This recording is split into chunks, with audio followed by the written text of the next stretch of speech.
మాసం శుక్ల పాడ్యమి రోజున జరుపుతారు. ఉగాది అనే పదం సంస్కృతంలోని యుగాది నుండి వచ్చింది. యుగా అంటే కాలం, ఆది అంటే ప్రారంభం. ఉగాది అంటే కొత్త యుగానికి ప్రారంభం అనే అర్థం.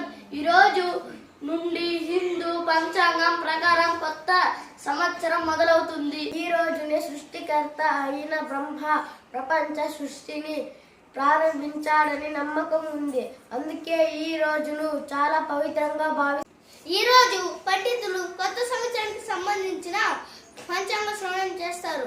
తిథి, వార, నక్షత్ర, యోగ, కర్మములు తెలిపే గ్రంథాన్ని పంచాంగం అంటారు. ఉగాది పచ్చడి ప్రత్యేకంగా తయారు చేస్తారు.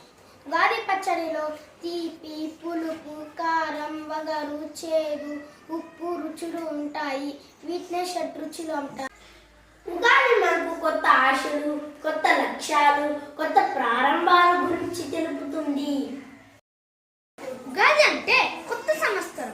జీవితంలో ఉన్న అన్ని అనుభవాలను స్వీకరించి ఆనందంగా జీవించాలని చెప్పే పండుగ. ఈ ఉగాది రోజున విశ్వావసు సంవత్సరానికి స్వస్తి పలికి పరాభవ నామ సంవత్సరంలోకి అడుగు పెడుతున్నాం.